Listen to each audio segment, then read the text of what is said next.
Please subscribe to Over 7 Media.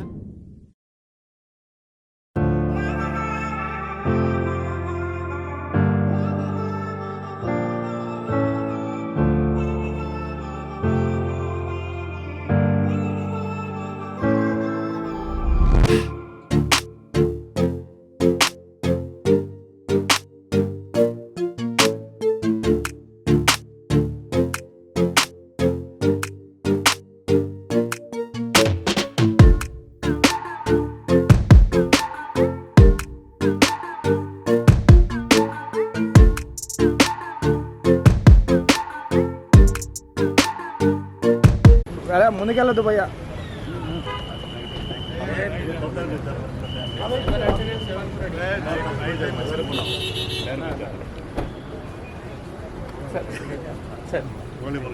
Sir Murali Mohan గారు ఇక్కడే ఉన్నారు.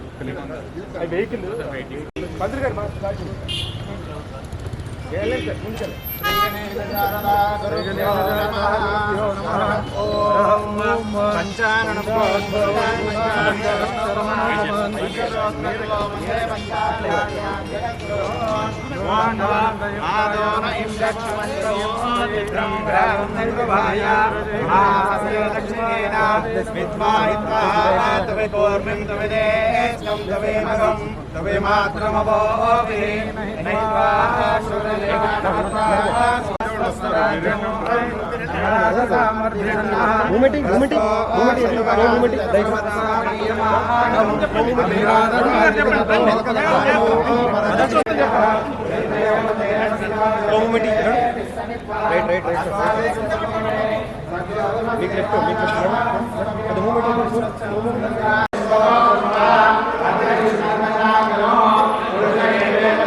विराजो अधिपूर्वजः सजातो अत्यरिष्यत पश्चात् भूमिमतो पुनः यत्पुरुषेण हविषा यज्ञमदेव यज्ञमतन्वत वसन्तो अस्यासीदाज्यो ग्रीष्म इद्वः शरद्रविः सप्तास्यासन्परिदयः त्रिसप्तसमिधकृताः 21లో జాతీయ రియల్ ఎస్టేట్ సంస్థగా ఉన్న నారేకోతో అనుసంధానమై మంత్రరాజతనయాం శ్రీరంగనామేశ్వరీం ధాసీభూతసమస్తదేవవరజాం లోకైకైకదీపాం పురాం శ్రీమన్మందకటాక్షలబ్ధవిభవ బ్రహ్మేంద్రగాధరాం త్వాం त्रैलोक्यकुटुम्बिनीं सरसिजां वन्दे मुकुन्दप्रियां शुद्धलक्ष्मीर्मोक्षलक्ष्मीर्जयलक्ष्मीर्सरस्वती श्रीलक्ष्मीर्वरलक्ष्मी च प्रसन्ना मम सर्वदा कुशोपाशमभेति मुद्रां करैव हन्ते कमलासनस्तां भालान्तकोटिप्रतिभां त्रिनेत्रां वदेवहं जगदीश्वरीं त्वां ज्योतिराज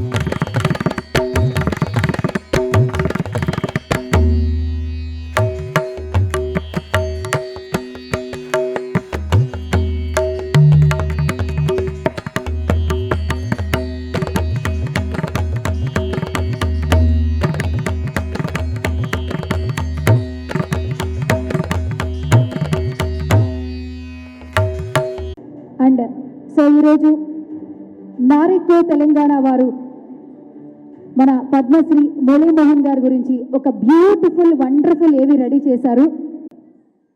1995లో స్థాపించారు. అప్పటి నుంచి 9 మంది పాస్ట్ ప్రెసిడెంట్లు ఉన్నారు. 9 మంది పాస్ట్ ప్రెసిడెంట్స్లో వారు రెండో వారు, మొదటి వారు మన మధ్యలో లేరు. మూడో వారు టిఎస్ రెడ్డి గారు. వారు ఒంట్లో బాగాలేదు. ఈరోజు మార్నింగ్ 7:30కి ఫోన్ చేసి అన్నీ బాగున్నాయా అన్నీ కరెక్ట్గా ఉన్నాయా ఒకసారి చెక్ చేసుకో, బాగా జరగాలి అని చెప్పారు. మిగతా 5 ఆ తర్వాత ఉన్న ప్రేమ్ కుమార్ గారు ఇక్కడే ఉన్నారు, దశరథ్ రెడ్డి గారు, ప్రేమ్ కుమార్ గారు తర్వాత దశరథ్ రెడ్డి గారు, దశరథ్ రెడ్డి గారి తర్వాత రవీందర్ రావు గారు, ఆ తర్వాత చలపతిరావు గారు, ఆ తర్వాత ప్రియమైన సునీల్ చంద్రారెడ్డి గారు. నా ముందు మా అందరికీ ఒక క్రమశిక్షణ మీరు ఎలా నేర్పించారో ఆ తర్వాత మా 9వ ప్రెసిడెంట్ కూడా అంతకన్నా స్ట్రిక్ట్గా ఉండేవాడు సార్, విజయసాయి గారు. I'm very much honoured to switch on this ఏవి.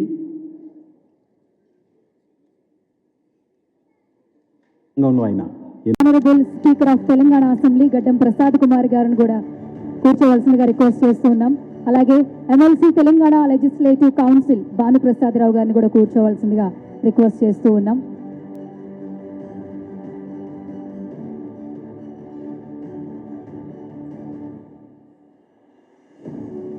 తెలియజేసేద్దాం.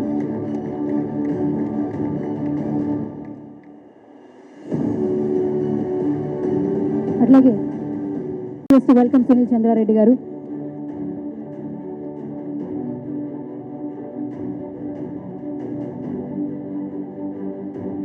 అలాగే స్పీకర్ గడ్డం ప్రసాదరావు గారికి ప్లాంట్ ఇచ్చి స్వాగతం పలకవలసిందిగా విజయసాయి మేకా గారిని రిక్వెస్ట్ చేస్తూ ఉన్నాం. ఐ రిక్వెస్ట్ విజయసాయి మేకా గారు స్టేజ్ మీదకి సాధారణంగా ఆహ్వానం పలికేస్తూ ఉన్నాం. స్పీకర్ గడ్డం ప్రసాద్ కుమార్ గారికి ప్లాంట్ ఇచ్చి సత్కరించవలసిందిగా రిక్వెస్ట్ చేస్తూ ఉన్నాం. RTS welcome once again Vijayasai Meka గారు.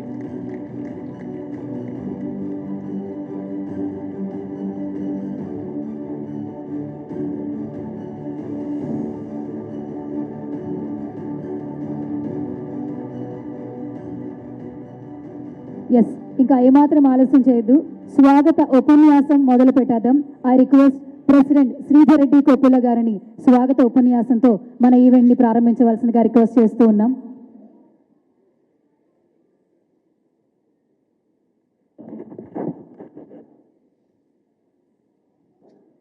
అందరికీ నమస్కారం. గౌరవనీయులైన తెలంగాణ శాసనసభ స్పీకర్ శ్రీ గడ్డం ప్రసాద్ కుమార్ గారికి,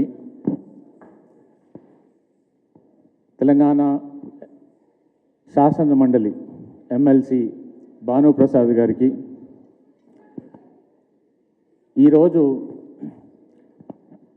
కోమటిరెడ్డి వెంకటరెడ్డి గారు minister for roads and buildings and cinematography వారు కూడా ఈ వేదిక పైన రావాల్సి ఉండింది.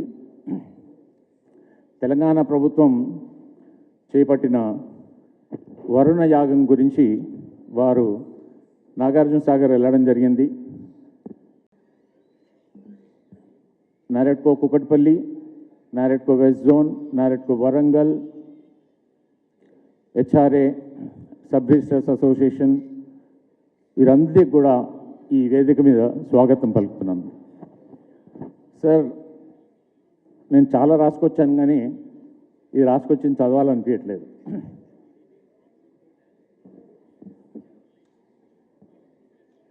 మురళీమోహన్ గారు నారెడ్కో అంటే అప్పట్లో అప్రేడాని స్థాపించినప్పుడు నేను 2006లో జాయిన్ అయ్యాను అసోసియేషన్లో. 2009లో ప్రేమ్ కుమార్ గారు నన్ను జీసీలోకి తీసుకున్నారు. అప్పటి నుంచి ఇప్పటి వరకు ఉన్న అధ్యక్షులందరూ కూడా నాకు ఏదో ఒక బాధ్యత ఇస్తూ ముందుకు తీసుకెళ్ళడం జరిగింది. సో దీంట్లో ఒక సంస్థని స్థాపించడం గొప్పతనం కాదు, ఆ సంస్థకి దిశ నిర్దేశం చేయడం, ఒక సిస్టమ్ అంటూ ఫాలో అవ్వడం. ఈరోజు మేము దేశంలో ప్రతి మీటింగ్కి వెళ్ళినప్పుడల్లా గర్వంగా చెప్పుకుంటాం. ప్రతి నెల మాకు 2 మీటింగ్స్ ఉంటాయి, ఒకటి జీసీ మీటింగు, ఒకటి మంత్లీ మీటింగ్ అని. క్రమం తప్పకుండా కోవిడ్ టైంలో కూడా ఇది పాటించాం. ఇవేంటంటే కేవలం మీరు ఫౌండర్స్గా ఈ అసోసియేషన్కి పెట్టిన నియమాలు వీటిని మేము తప్పకుండా పాటిస్తున్నాం. అలాగే సార్ మీకు పద్మశ్రీ అవార్డు వచ్చింది అనగానే ప్రతి మెంబర్, ప్రతి రియల్టర్, ప్రతి డెవలపర్ కూడా మాకే వచ్చింది అన్నంత సంతోషంగా ఫీల్ అయ్యాం. మీరు నేను అప్రైడల్లో జాయిన్ కాకముందు అనుకునేవాళ్ళని వీళ్ళని ఎప్పుడైనా కలుస్తానేమో జీవితంలో అని. కానీ నేను ఈ సంస్థలో జాయిన్ అయ్యాక ఇక్కడ ఉండే ప్రతి డెవలపర్ కూడా ఒక ఆదర్శవంతమైన డెవలపర్ కూడా. ప్రతి ఒక్కరి దగ్గర ఒకటో నేర్చుకోవడానికి ఉంది. ఈ అసోసియేషన్ ద్వారా చాలా నేర్చుకున్నాం. క్రమశిక్షణతో పాటు ఒదిగి ఉండడం నేర్చుకోవడం నిజంగా కూడా ఈ లాస్ట్ 9 మంది ప్రెసిడెంట్స్ దగ్గర నుంచి మేము నేర్చుకున్నామండి. సార్ ప్రసాద్ సార్ మన స్పీకర్ గారి దగ్గరికి వెళ్ళినప్పుడు యాక్చువల్గా వారు కూడా ఈరోజు యాగానికి వెళ్ళాల్సి ఉండింది. ఇంకో ప్రోగ్రాం కూడా ఉండింది ఈవినింగ్. కానీ సార్ ఇలాంటి ప్రోగ్రాం ఇది సార్ అని అంటే తప్పకుండా వస్తాను, నేను వెళ్ళినా యాగానికి వెళ్ళినా కానీ సమయానికి చేరుతానన్నారు. వారు సమయానికన్నా ముందే వచ్చారు. నిజంగా thank you very much sir for your dedication and all. Sir NAREDCO ఏ కాకుండా అన్ని సంస్థలు కూడా మేమంతా చాలా డిసిప్లిన్గా ఉంటాం సార్. కన్స్ట్రక్షన్ ఇండస్ట్రీలో అన్ఆథరైజ్డ్ అనేది మేము ఎంకరేజ్ చేయం sir. We all practice the system. అందరం కూడా ఈ రాష్ట్రం అభివృద్ధిలో పాలు పంచుకోవడానికే ఉంటాం తప్ప ఎప్పుడు కూడా ఈ రాష్ట్రానికి ఏ విధమైన నష్టం కన్నా జరుగుతుందనుకుంటే మేము ముందుంటాం సార్. మేము ముందుండి అది తొలగించడానికి ప్రయత్నం చేస్తాం సార్. ఈ కన్స్ట్రక్షన్ ఇండస్ట్రీలో మ్యాక్సిమం సార్ ఇప్పుడున్న డెవలపర్స్ అందరూ కూడా ఈనాటి ఈ సన్మాన కార్యక్రమానికి సభాధ్యక్షత వహిస్తున్నటువంటి నారెట్కో తెలంగాణ అధ్యక్షులు శ్రీధర్ రెడ్డి గారికి, వేదిక మీద ఉన్నటువంటి తెలంగాణ రాష్ట్ర శాసనసభ స్పీకర్ గడ్డం ప్రసాద్ గారికి, సన్మాన గ్రహీత మురళీమోహన్ గారికి, మరి నారెట్కో ఉపాధ్యక్షులు మా మిత్రుడు కాళీప్రసాద్ గారికి, మరో ఉపాధ్యక్షులు హరీష్ గారికి, ప్రధాన కార్యదర్శి వెంకటేశ్వరరావు గారికి, ట్రెజరర్గా ఉన్నటువంటి సుధాకర్ రెడ్డి గారికి, ఇక్కడికి విచ్చేసినటువంటి నారెట్కో సభ్యులందరికీ పేరు పేరున నా నమస్కారాలు తెలియజేసుకుంటూ, ఈరోజు ఈ హాల్లో ఉన్నటువంటి ఈ నారెట్కో సభ్యులు బిల్డర్స్గా ఉండేటువంటి వారు కావచ్చు, రియల్ ఎస్టేట్ రంగంలో ఉన్నటువంటి మీరందరూ కూడా ఖచ్చితంగా తెలంగాణ రాష్ట్ర ఆర్థిక వ్యవస్థని మీ భుజాలపై మోస్తున్నటువంటి వాళ్ళు మీరు. మీ పాత్ర ఈ రాష్ట్ర ఆర్థిక వ్యవస్థలో మీ పాత్ర ఎంతుంది అనేటువంటిది అది ఖచ్చితంగా చెప్పుకోవాల్సినటువంటి సందర్భం. ఒకవైపు అంటే ఆర్థికంగా మీరు పెట్టే పెట్టుబడులు కావచ్చు, మీరు పెట్టేటువంటి పెట్టుబడుల ద్వారా వచ్చేటువంటి ఎంప్లాయ్మెంట్ జనరేషన్, ఈరోజు తెలంగాణ రాష్ట్రంలో మొట్టమొదటిగా వచ్చేటువంటి ఎంప్లాయ్మెంట్ జనరేషన్ అనేటువంటిది అగ్రికల్చర్ రంగంలో జరిగితే, రెండోది ఖచ్చితంగా నిర్మాణ రంగానికి సంబంధించినటువంటి ద్వారానే వస్తున్నటువంటి ఎంప్లాయ్మెంట్ ఉంది. ఆ తర్వాతనే ఫార్మా కావచ్చు, ఐటీ కావచ్చు, ఇవన్నీ కూడా ఆ తర్వాతనే వస్తాయి. 3, 4 అవన్నీ తర్వాత వచ్చేటువంటి ఇదేలే. కానీ రెండో రంగం ఖచ్చితంగా నిర్మాణ రంగమే. ఆ నిర్మాణ రంగాన్ని నిర్వహిస్తున్నటువంటి మీరందరూ కూడా ఖచ్చితంగా ఈ రాష్ట్రానికి ఈ రాష్ట్రంలో ఉన్నటువంటి ప్రతి ఒక్కరికి, రాష్ట్రంలోనికి కూడా మీరు చాలా ఎంతో సేవలు అందిస్తున్నారని చెప్పక తప్పదు. సందర్భంగా నేను దాదాపు మురళీమోహన్ గారిని ఒక 30 సంవత్సరాలుగా చూస్తున్నాను. మురళీమోహన్ గారు దినదినం వారి సంస్థ ఎదుగుతూ వస్తుంది. ఆర్థికంగా కావచ్చు, లేకపోతే వారు చేసేటువంటి ప్రాజెక్ట్స్ విషయంలో కావచ్చు ఎదుగుతూ వస్తున్నాయి. దాంతోపాటు వారి వయసు కూడా పెరుగుతూ వస్తుంది. కానీ వారిని మనం చూసినప్పుడు మాత్రం వారి పర్సనాలిటీ కావచ్చు, లేకపోతే వారి యొక్క ఫిజికల్ ఫిట్నెస్ కావచ్చు, నేను 30 ఏళ్ళ కిందటనే ఆగిపోయిందేమో, అక్కడే ఆగిపోయినట్టుగా అనిపిస్తున్నది. దాని తర్వాత మరి అది వారి రహస్యం అనేటువంటిది అది ఏ విధంగా వారు మెయింటైన్ చేస్తున్నారో కానీ అది చాలా తప్పకుండా దాని నుంచి మనందరం కూడా నేర్చుకోవాల్సిన అవసరం. అదేవిధంగా మురళీమోహన్ గారి దగ్గర 2 విషయాలు మనం ఖచ్చితంగా నేర్చుకోవాల్సిన అవసరం. ముఖ్యంగా ఇక్కడ ఉన్నటువంటి యువకులు నెక్స్ట్ జనరేషన్ బిల్డర్స్ ఎవరైతే ఉన్నారో వాళ్ళు ఖచ్చితంగా నేర్చుకోవాల్సిన అవసరం ఉంటుంది. ఒకటి టైము, డిసిప్లిన్. రెండవది కమిట్మెంట్, నిబద్ధత. ఈ 2 అంశాలు వారి విజయంలో అత్యంత ప్రాధాన్యమైనటువంటి పాత్రను పోషించేటువంటిది నేను దూరం నుంచి అబ్జర్వ్ చేస్తున్నటువంటి సందర్భంలో నాకు వారి నుంచి కనబడుతున్నటువంటి విషయం. అనేక మంది బిల్డర్లు ఇక్కడ ఉన్నటువంటి వాళ్ళు లక్షలాది స్క్వేర్ ఫీట్లు కట్టినటువంటి సందర్భాలు ఉన్నాయి. అయితే కొన్ని సందర్భాల్లో కొంతమంది నేను ఈ 30 ఏళ్ళ ప్రస్థానంలో నేను కూడా 1990లో నా మొట్టమొదటి కన్స్ట్రక్షన్ నేను చేసినాను. మొట్టమొదటిసారి నా కన్స్ట్రక్షన్ కంపెనీ నేను స్టార్ట్ చేసింది 1990లో స్టార్ట్ చేశాను. 1990 నుంచి ఇప్పటి వరకు నేను చూస్తున్నటువంటి వాళ్ళలో ఎంతోమంది వచ్చిండ్రు పోయినరు. కొన్ని వందల మంది ఈ రంగంలోకి రావటం, ఒక 5 ఏళ్ళు 10 ఏళ్ళు 2 ఏళ్ళు 3 ఏళ్ళు 4 ఏళ్ళు పనిచేసి ఇది మనతో కాదని వెళ్ళిపోయినటువంటి వాళ్ళని వందల మందిని చూసినటువంటి సందర్భం నాకు. ఒక 3-4 ఏళ్ళ తర్వాత ఇది మనతో కాదురా బాబు అని వదిలిపెట్టిపోతుంటారు. కానీ దశాబ్దాలుగా ఈ రంగాన్ని నిలబడి ఆటుపోట్లన్నింటినీ తట్టుకుని వాటన్నింటినీ కూడా ఎదుర్కొంటూ ముందుకు పోవడం అనేటువంటిది మామూలు విషయం కాదు. అట్లా తట్టుకునే వాళ్ళందరూ కూడా సక్సెస్. మళ్ళీ ఎవరైతే ఆ ఆటుపోట్లను తట్టుకుంటూ ఎవరి దగ్గరనైతే ఇన్వెస్ట్ చేస్తే మనం ఇన్వెస్ట్ చేసినటువంటి రూపాయికి వాల్యూ వస్తుందనే నమ్మకం ఆ ఇన్వెస్టర్లలో కల్పించినటువంటి ప్రతి ఒక్కరు కూడా సక్సెస్ అయ్యారు. అట్లా సక్సెస్ అయినటువంటి వాళ్ళు ఇక్కడ చాలామంది ఉన్నారు. ఇక్కడ ఉన్నటువంటి చాలామంది బిల్డర్స్ కేవలం మన రాష్ట్రానికే పరిమితం కాకుండా ఈరోజు ఇతర రాష్ట్రాల్లో కూడా పోయి నిర్మాణాలు పెద్ద ఎత్తున చేస్తున్నటువంటి సందర్భం ఉంది. అటువంటి సక్సెస్ అయినటువంటి అనేక సంస్థలు కూడా హైదరాబాద్ నుంచి ఉన్నాయి. కాబట్టి ఈరోజు మరొకసారి ఈ పద్మశ్రీ అవార్డు అనేటువంటిది ఇది యాక్చువల్గా మురళీమోహన్ గారికి పద్మశ్రీ కంటే పద్మభూషణే రావాల్సింది. వారి యొక్క కమిట్మెంటు, వారి యొక్క చేస్తున్నటువంటి కృషికి యాక్చువల్గా ఇంకా వారికి ఎప్పుడో ఈ గుర్తింపు రావాల్సిందని నేను భావిస్తున్నాను. అయినప్పటికీ కూడా ఈరోజు ప్రభుత్వం గుర్తించి వారిని ఈరోజు పద్మశ్రీకి సెలెక్ట్ చేసినందుకు చాలా ఈ తెలంగాణలో ఉన్నటువంటి ప్రజలందరి తరఫున కూడా, తెలంగాణ ప్రజానీకం తరఫున కూడా వారు తెలియని వాళ్ళు ఈ 2 రాష్ట్రాల్లో ఎవరు ఉండరు. వారి తెలుగు ప్రజలందరికీ కూడా సుపరిచితులు వారు.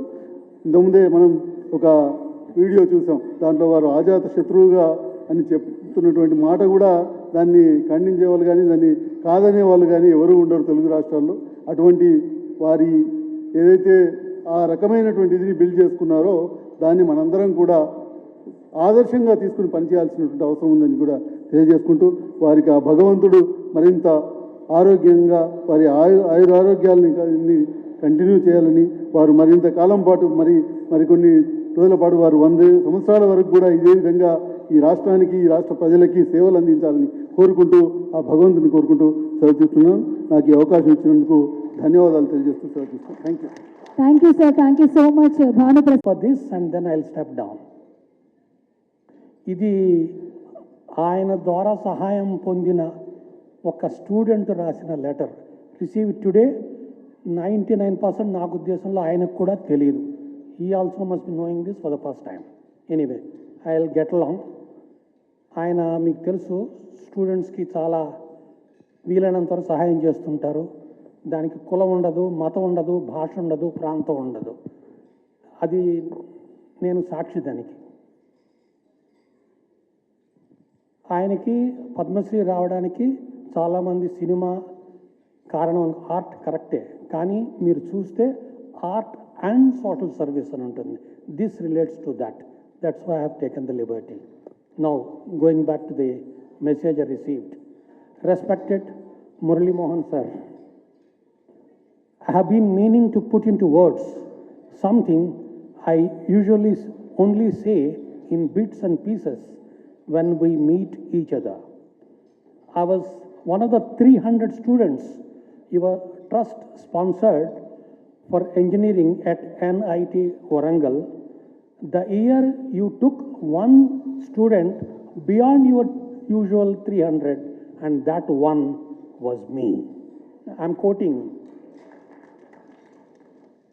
I came from a very poor family in a Telangana village.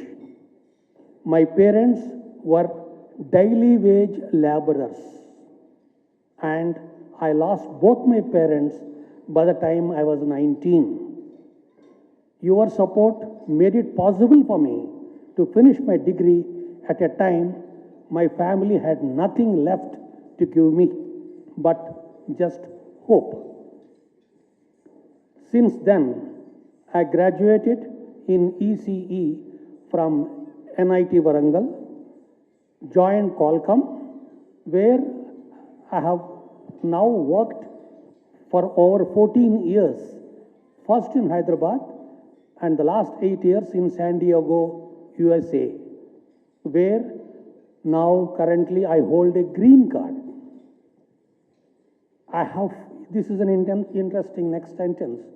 I have filed multiple US patents in 5G wireless technology assigned to Qualcomm, and over the last few years, I have grown into ML AI engineering as well.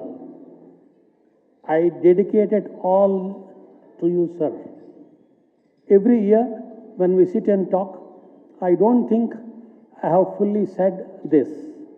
None of it would exist without the chance you gave me. Thank you truly. Looking forward to our next conversation as always, with deep respect and gratitude. Nagaraju Gajula.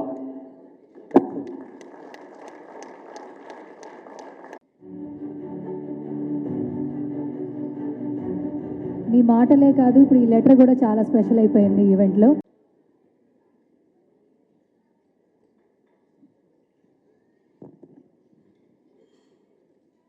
దేవేంద్రియే ప్రతిష్టతే ఆయురారోగ్యైశ్వర్యాభివృద్ధిరస్తు తథాస్తు రాజముఖే రాజద్వారే సర్వదా దిగ్విజయతా సిద్ధిరస్తు తథాస్తు చలన చిత్రరంగే అస్య యజమానస్య ఉన్నతోతాత్ పదోన్నతా సిద్ధిరస్తు తథాస్తు అస్య యజమానస్య జయభేరి సంస్థానాం దినదినాభివృద్ధిరస్తు తథాస్తు వేదోక్తం సంపూర్ణం భవతు తథాస్తు జయ మంగళం జయ హర నమ పార్వతీపదయే శివ హర హర మహాదేవ.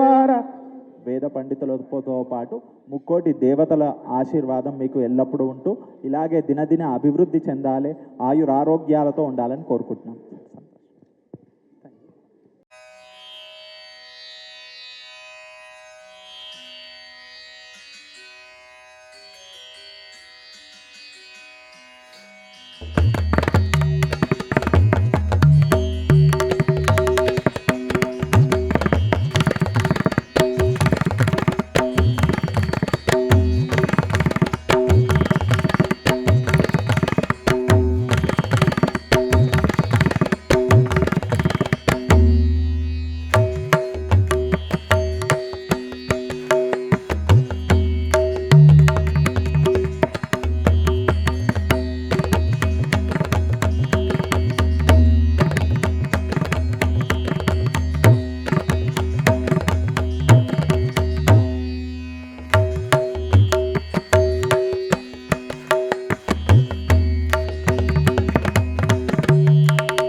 నా తరఫున ప్రత్యేక అభినందనలు.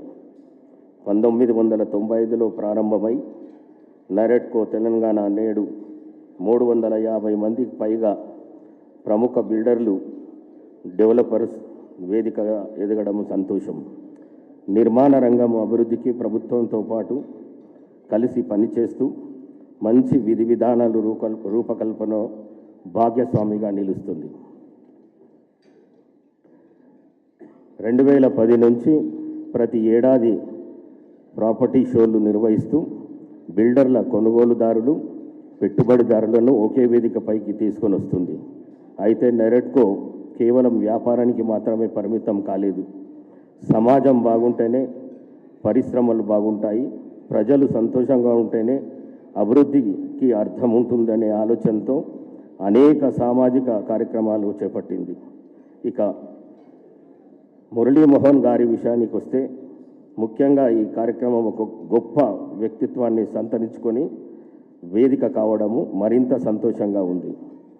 ఆ వ్యక్తి ఎవరో కాదు, కళాకారుడిగా కోట్లాది మంది అభిమానాన్ని సంపాదించుకున్న, రాజకీయ నాయకుడిగా సామాన్య ప్రజల విశ్వాసాన్ని చూరగొన్న, వ్యాపారవేత్తగా తనదైన ముద్ర వేసిన అసామాన్యుడు మురళీమోహన్ గారు. ఆయన జీవితం విజయానికి నిలువెత్తు నిదర్శనం.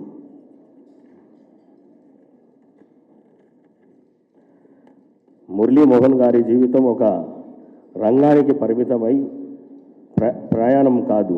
సినిమా నుంచి రాజకీయాల వరకు, వ్యాపారం నుంచి ప్రజాసేవ వరకు ప్రతి అడుగులోనూ కష్టం, క్రమశిక్షణ, నిబద్ధత కనిపిస్తాయి.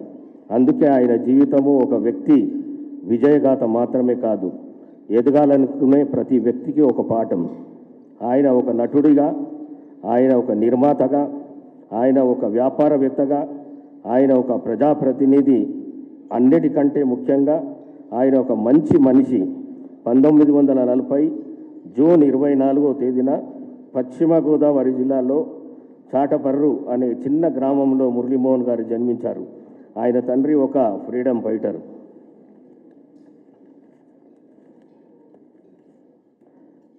2014 నుంచి 2019 వరకు రాజమండ్రి పార్లమెంటు సభ్యునిగా పనిచేశారు. ప్రజాప్రతినిధిగా ప్రజా సమస్యలను పార్లమెంటులో ప్రస్తావిస్తూ అభివృద్ధి, సంక్షేమం కోసం ఆయన తన వంతు కృషి చేశారు. సినిమా ద్వారా వచ్చిన పేరు ఆయనకు ఒక అవకాశం ఇచ్చింది. కానీ ఆ పేరును ప్రజా జీవితంలో నిలబెట్టుకోవడం మాత్రం అంత సులభం కాదు. పేరు సంపాదించడం కష్టం, ఆ పేరును నిలబెట్టుకోవడం ఇంకా కష్టం. మురళీమోహన్ గారు విషయంలోనూ తనదైన ముద్ర వేశారు. మురళీమోహన్ గారి జీవిత ప్రయాణం మరో గొప్ప గుర్తింపు. పద్మశ్రీ పురస్కారం, భారత ప్రభుత్వం ఆయన సినీ రంగానికి చేసిన సేవలను గుర్తించి పద్మశ్రీతో సత్కరించి, ఇది మురళీమోహన్ గారికి వ్యక్తిగత గౌరవం మాత్రమే కాదు, తెలుగు కళాకారుడిగా ప్రతిభకు దేశం ఇచ్చిన గొప్ప గౌరవం.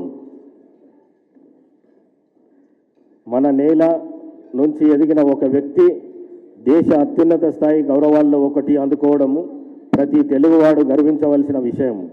ఆయన జీవితం గురించి ఒక్క మాటలో చెప్పాలంటే, పడితే లేవాలి, లేస్తే ముందుకు నడవాలి, ముందుకు నడిస్తే గమ్యాన్ని చేరాలి.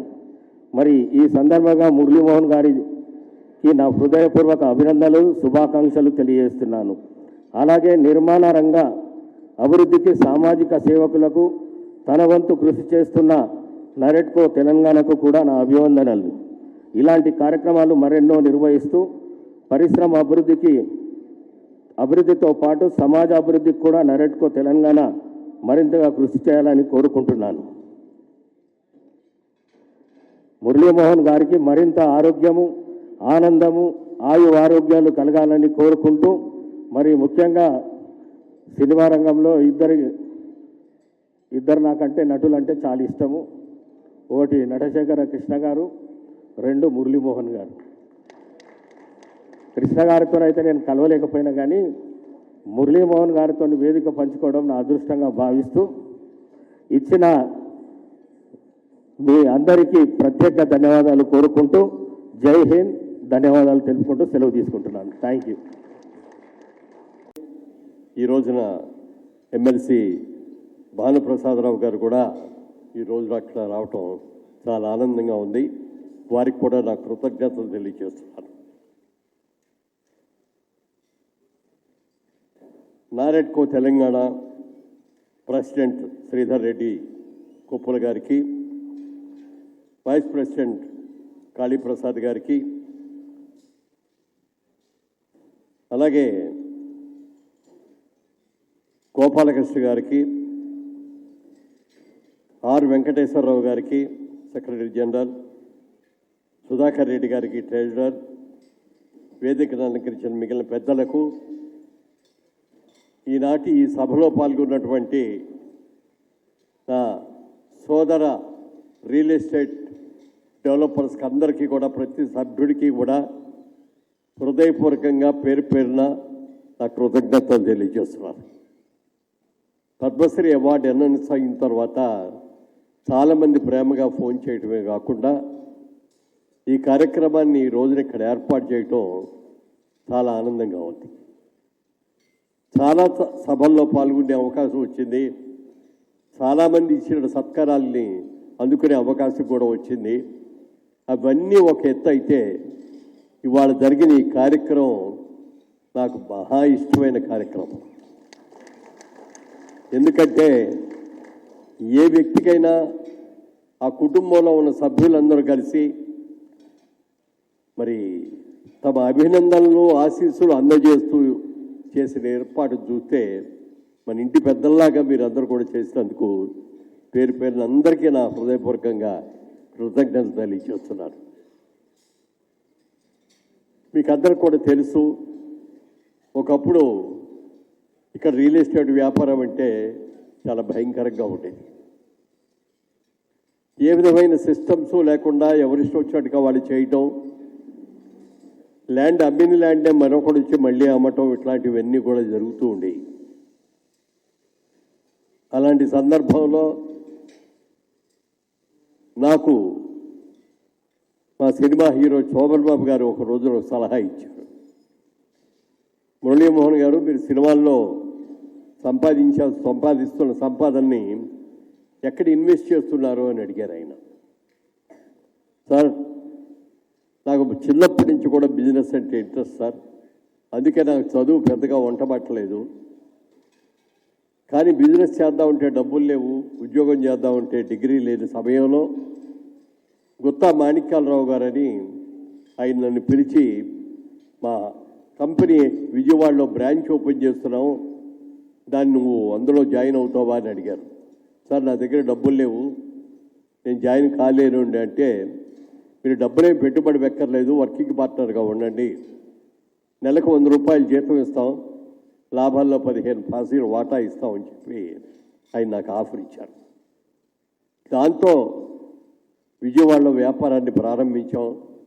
చిన్నగా ప్రారంభించిన ఆ వ్యాపారం అంచెలంచెలుగా పెరుగుతూ వచ్చి అదే కంపెనీలో 50% షేర్ హోల్డర్గా అయ్యే అవకాశం నాకు దక్కింది. నేను మొట్టమొదటి నుంచి కూడా ఒకటే అనుకున్నాను వ్యాపారం చేసేటప్పుడు, customer is always right, customer is our pay master, customer is our God, customer is always right అనేటువంటి ఇవి పెట్టుకొని ఏ రోజున కూడా నా దగ్గరకు వచ్చిన కస్టమర్ డిసప్పాయింట్ అవ్వకూడదు.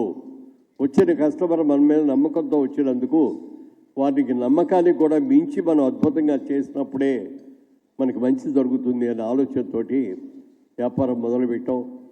సక్సెస్ఫుల్గా జరిగింది.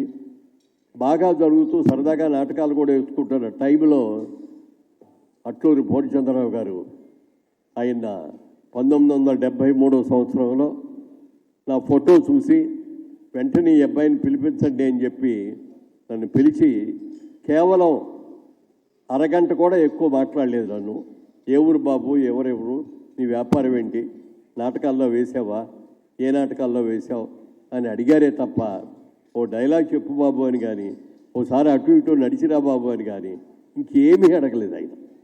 మా సినిమాలో హీరో నువ్వే, నువ్వు చేస్తావా అన్నారు.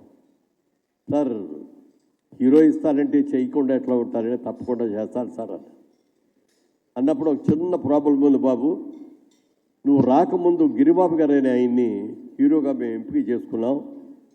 విలన్ కోసం ఎదురు చూస్తున్నాం. కానీ మీరు వచ్చిన తర్వాత, మిమ్మల్ని చూసిన తర్వాత మీరు హీరోగా వేసి గిరిబాబు గారు విలన్గా వేస్తే బాగుంటుంది అనే ఆలోచన వచ్చింది. ఒక్కసారి ఆయన కూడా పిలిచి ఆయనకి చెప్పి ఆయన కనుక ఒప్పుకునేటట్లయితే మీరు హీరోగా ఎదురు కానీ ఆయన విలన్గా వేస్తారని పూర్ణచంద్ర గారు చెప్పారు. గిరిబాబు గారిని పిలిచి చెప్పగానే తప్పకుండానండి, నాకు హీరోయే వేయాలని ఏం లేదు, విలన్ కూడా వేస్తాను. రెండు కూడా ఈక్వల్ క్యారెక్టర్స్, ఒకటి ఎక్కువ కాదు, ఒకటి తక్కువ కాదు. మరి ఆ క్యారెక్టర్ ఆయన వేయటం మూలంగా 1973లో ఒక సినిమా నటుడుగా అవటానికి మాగంటి రాజా రామ్మోహన్ రావు అనే రాజా రామ్మోహన్ రాయ్ అని మా పేరెంట్స్ పెట్టిన పేరుని షార్ట్ కట్ చేసి రాజ్బాబుగా పాపులర్ అవ్వటం, అలాంటి రాజ్బాబుని నన్ను మురళీమోహన్గా మార్చింది అట్టూరు పూర్ణచంద్రరావు గారి. అప్పటికే ఒక రాజ్బాబు సినిమా ఇండస్ట్రీలో ఉండటం మూలంగా, మేము నటించిన మొదటి చిత్రంలో ఆయన కూడా ఉండటం మూలంగా ఇద్దరు రాజ్బాబులు అంటే కన్ఫ్యూజన్ వస్తుందండి, అందుకని వేరే పేరు పెడదామని ఆయన చెప్పడం, దానికి అంగీకరించి ఆయన పెట్టిన పేరే మురళీమోహన్ అనే పేరుని వారే పెట్టారు. ఆ సినిమా మంచి పేరే వచ్చింది. తర్వాత కొన్ని సినిమాల్లో నటిస్తున్నప్పుడు దాసరి నారాయణరావు గారితో పరిచయం జరగడం, ఆయన నా ఇంట్రెస్ట్ని, నా సిన్సియారిటీని నన్ను గుర్తించి, మురళి మా సినిమాలన్నింటిలో నువ్వు హీరోగా ఉంటావు, నిన్ను పైకి తీసుకొచ్చే బాధ్యత నాది అని చెప్పి మాటిచ్చి ఆయన నన్ను పైకి తీసుకొచ్చాను. చాలా సినిమాల్లో ఆయన దాదాపుగా 40 సినిమాల్లో ఆయన డైరెక్షన్లో నేను నటించే అవకాశం నాకు కలిగింది. అలా ఉన్న టైంలోనే జైబేరీ సంస్థ పెట్టి మేము సినిమాలు కూడా తీయటం మొదలుపెట్టాం. మొదటి సినిమా వారాల అబ్బాయి, అప్పటికది నాకు 100వ సినిమా మంచి హిట్ అయ్యింది. జైబేరీ సంస్థ బాగా ఎస్టాబ్లిష్ అయ్యింది. తర్వాత శోభన్ బాబు గారిని హీరోగా పెట్టి నేను చంద్రమోహన్ గారు ముగ్గురు కలిసి 3 హీరోలుగా ముగ్గురు మిత్రులు అనే సినిమాలో నటించేటప్పుడు శోభన్ బాబు గారు అడిగారు, మీ సంపాదన నేను ఎక్కడ ఇన్వెస్ట్ చేస్తున్నారని మురళీమోహన్ గారు అని అడిగారు ఆయన.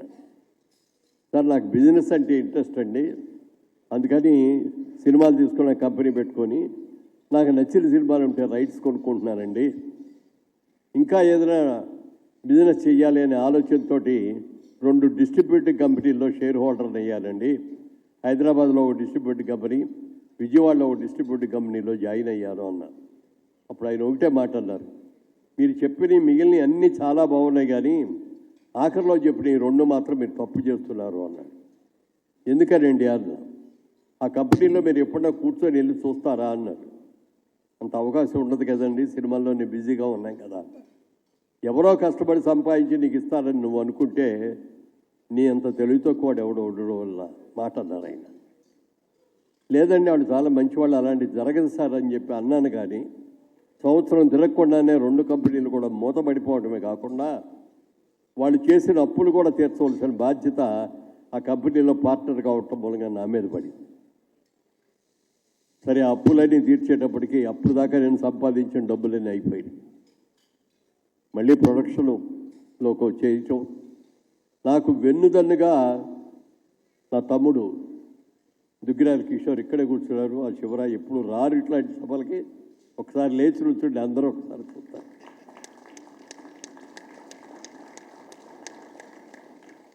శ్రీరాముడికి అంత మంచి పేరు వచ్చింది అంటే ఎందుకు అంటే ఆయనకి లక్ష్మణుడు లాంటి తమ్ముడు ఉన్నాడు కాబట్టి అంత మంచి పేరు వచ్చింది అన్న. రాముల వారి కంటే కూడా మరి లక్ష్మణుడు ఎంతో కష్టపడ్డాడు, ఎంతో పేరు తెచ్చుకున్నాడు. నా విషయంలో కూడా నా తమ్ముడు నాకు లక్ష్మణుడు లాంటి వాడే. మరి ఏదైనా మంచి పేరు వస్తే నాకు, ఏదైనా చెడ్డ పేరు వస్తే ఆయన తీసుకునేవాడు.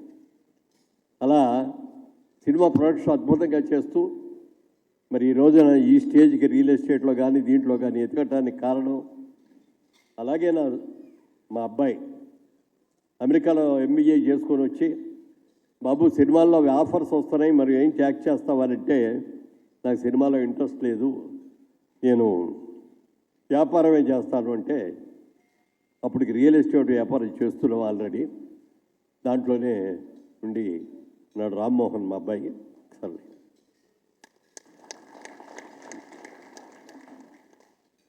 ఈ రియల్ ఎస్టేట్లోకి రావాలి అన్న ఆలోచన నాకు ఎందుకు వచ్చిందంటే శోభన్ బాబు గారిని అడిగాం, ఏమంటే మీరు చెప్పినట్టుగా నా 2 వ్యాపారాలు కూడా బయట పెట్టి పోతాయి అన్నారు, లాభం లేదన్నారు, అవి నిజంగానే నష్టపోయానండి. మరి నాకంటే పెద్ద హీరో, నాకంటే ఎక్కువ డబ్బులు తీసుకుంటారు, నాకంటే ముందు నుంచి హీరోగా ఉన్నారు, మీ డబ్బులు మీ సంపాదన అంతా ఎక్కడ పెడుతున్నారు సార్ అని అడిగాను నేను ఆయన్ని. అప్పుడు ఆయన ఒక మాట చెప్పారండి, అందరికీ తెలిసిన మాట అయినా ఆ టైంలో నాకు ఎలా అనిపించిందంటే ఆయన చెప్పిన మాట, మహాభారత యుద్ధం జరుగుతున్నప్పుడు కురుక్షేత్రంలో అర్జునుడికి నేను చేయలేను, నేను యుద్ధం చేయలేను, నా కుటుంబ సభ్యుల్ని, నా పెద్దల్ని, నా స్నేహితుల్ని, సన్నిహితుల్ని అందరూ కూడా నేను చంపేస్తున్నాను అని చెప్పి అస్త్ర సన్యాసం చేస్తే అప్పుడు కృష్ణ భగవానుడు భగవద్గీత బోధించారు ఆయన. ఆ భగవంతుడు కృష్ణ భగవంతుడు చెప్పినట్టుగా ఆయన అర్జునుడు విన్నాడు కాబట్టే మహాభారత సంగ్రామంలో విజయాన్ని సాధించగలిగారు. అలాగే నాకు కూడా సినిమా ఇండస్ట్రీలో నాకు మంచి మిత్రుడిగా ఉన్నటువంటి శోభన్ బాబు గారు ఇచ్చిన సలహా ఒకటే చెప్పారు ఆయన, ఈ ప్రపంచంలో 3 వంతులు సముద్రమే ఉంది, 1 వంతు మాత్రమే భూమి ఉంది. ఆ భూమిలో కూడా మంచు పర్వతాల్లో ఉండలేము, ఎడారుల్లో ఉండలేము, నివాసయోగ్యంగా ఉండే స్థలాలు చాలా తక్కువ. జనాభా చూసుకుంటే అన్ని దేశాల్లోనూ విపరీతంగా రోజు రోజుకి పెరిగిపోతున్నారు. రాబోయే రోజుల్లో ల్యాండ్కి డిమాండ్ విపరీతంగా వస్తుంది, ఎందుకంటే ల్యాండ్ని మనం క్రియేట్ చేయలేం. ఒకటి క్రియేట్ అయిన ల్యాండ్ ఏదో ఉందో ఆ ల్యాండే తప్ప అంతకంటే ల్యాండ్ కూడా క్రియేట్ చేయలేం. అందుకని మంచి డిమాండ్ రాబోయే రోజుల్లో వస్తుందనే ఆలోచనతో నా ప్రతి రూపాయి దాని మీద ఇన్వెస్ట్ చేస్తానని ఆయన చెప్పిన మాట నా జీవిత గమనాన్ని మార్చింది. చాలా మంచి మాట చెప్పారని అనిపించింది. ఆ రోజున కృష్ణ భగవానుడు అర్జునుడికి ఎలా చెప్పాడో నాకు శోభన్ బాబు గారు అలా చెప్పారని అనిపించి హైదరాబాద్ వచ్చిన తర్వాత రియల్ ఎస్టేట్ వ్యాపారం చేద్దామని అనుకున్నప్పుడు మిత్రులు చాలామంది రకరకాలుగా చెప్పారు, మీరు తొందరపడి దిక్కండి, ఇక్కడ వ్యాపార సంగతి మీకు తెలీదు, ఇక్కడ అందరూ రౌడీలు గూడాలు కూడా చాలామంది ఉన్నారు, వాళ్ళందరితో కూడా మీరు తట్టుకోలేరు, మీకు బ్యాడ్ నేమ్ వస్తుంది, వద్దు అని అంటే, సార్ మీరందరూ ఒకవైపు చూస్తున్నారు కాయిన్కి, నేను కాయిన్కి 2వ వైపు చూస్తున్నానండి. పెళ్ళి అయిన తర్వాత ప్రతి ఒక్కడు కూడా తనకంటూ ఒక మంచి ఇల్లు కట్టుకోవాలని అనుకుంటాడు ప్రతి వాళ్ళు, అదొక కళ. ఆ కళని నిజం చేసే వ్యాపారం రియల్ ఎస్టేట్ వ్యాపారం అని నేను నమ్మాను. నీతిగా చేస్తాను, నిజాయితీగా చేస్తాను. నన్ను నమ్మి నా దగ్గరకు వచ్చిన ఏ కస్టమర్ కూడా డిసప్పాయింట్ అవ్వకుండా చేయటం చేస్తాను అని చెప్పి ఆ రోజున మాట తీసుకోవటం, దాని ప్రకారంగా వ్యాపారం చేయటం జరిగింది. అయితే ఇక్కడున్న వ్యాపారంలో అందరూ కూడా రియల్ ఎస్టేట్ ఎవరికి వాళ్ళు ఎవరెక్కడ చేస్తున్నారో కూడా తెలియదు, ఎవరు ఏం చేస్తున్నారో కూడా తెలియదు.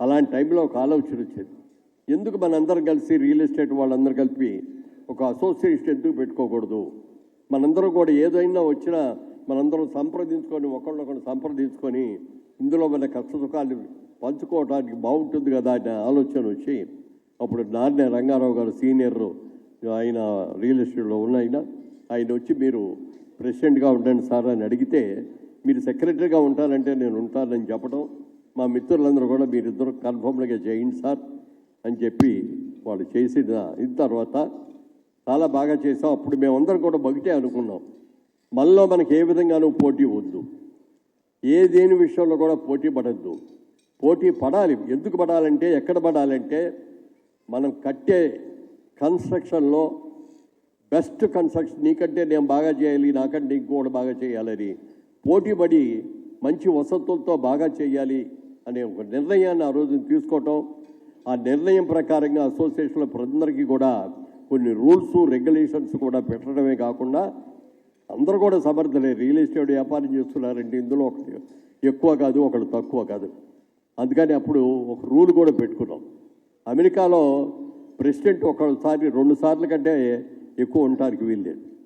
అందుకని రియల్ ఎస్టేట్లో కూడా ఎవరైనా సరే ప్రెసిడెంట్ అయితే 2 టర్మ్స్ మాత్రం ఇయర్ మరి బ్రహ్మాండంగా ఎగ్జిబిషన్స్ పెట్టి అందరికీ కూడా, అంటే బిల్డర్స్కి, డెవలపర్స్కి, అలాగే కాంట్రాక్టర్స్కి, బ్యాంక్స్ వాళ్ళని అన్నీ కూడా అక్కడే ఉండి ఒకే చోట ఉండేటట్టుగా చేస్తున్నాం. చాలా సక్సెస్ఫుల్గా జరుగుతుంది. ఇవాళ రోజున అందరూ కూడా ఇంత బాగా సక్సెస్ఫుల్గా చేస్తున్నందుకు పేరు పేరున అందరికీ మా సోదరులకి మరి మా తమ్ముళ్ళలో అన్నలలో ఏమైనా తెలీదు, ఎందుకంటే వయసులో వాళ్ళందరికంటే బహుశా నేనే పెద్దవాడిని అయి ఉంటాను. అందరికీ కూడా అభినందనలు తెలియజేస్తూ రాబోయే రోజుల్లో ఇంకా ఇంకా మంచి పేరు తెచ్చుకోవాలి. ఇవాళ గర్వంగా చెప్తున్నాను సార్, ఒకప్పుడు ఇక్కడ మల్టీ స్టోరీడ్ బిల్డింగ్లు అంటే ఇక్కడ వాళ్ళు కట్టలేరు, హైదరాబాద్లో వాళ్ళు కట్టలేరు అని చెప్పి మలేషియా వాళ్ళలో సింగపూర్ వాళ్ళలో ఎవరినో తీసుకొచ్చి ఇచ్చారు. ఇవాళ రోజు నేను ఛాలెంజ్గా చెప్తున్నానండి, ఇవాళ రోజున హైదరాబాద్లో ఉన్న మన రియల్ ఎస్టేట్ వాళ్ళల్లో 60 ఫ్లోర్లు 70 ఫ్లోర్లు ఎన్ని ఫ్లోర్లు అయినా కట్టగలిగిన స్తోమత సమర్థత మనకుంది. మనం ఎవరికి కూడా తక్కువ కాదు, మనం ఎవరికి తీసుకోలేమని చెప్పి ఘంటాపదంగా చెప్పగలం. అలాంటి అద్భుతంగా చేస్తున్నాం. ఇవాళ ఎవరైనా హైదరాబాద్ వస్తే న్యూయార్క్లో ఉన్నామా, ఆంధ్రప్రదేశ్లో ఉన్నామా, తెలంగాణలో ఉన్నామా అని కూడా వాళ్ళకి అర్థం కాని పరిస్థితుల్లో ఇవాళ రోజున చేస్తున్నామంటే మనందరూ కూడా నీతిగా నిజాయితీగా ఒకరికొక పోటీ పడి చేస్తున్నాం కాబట్టి ఈ విజయాన్ని మనందరూ కూడా సాధించగలిగాం.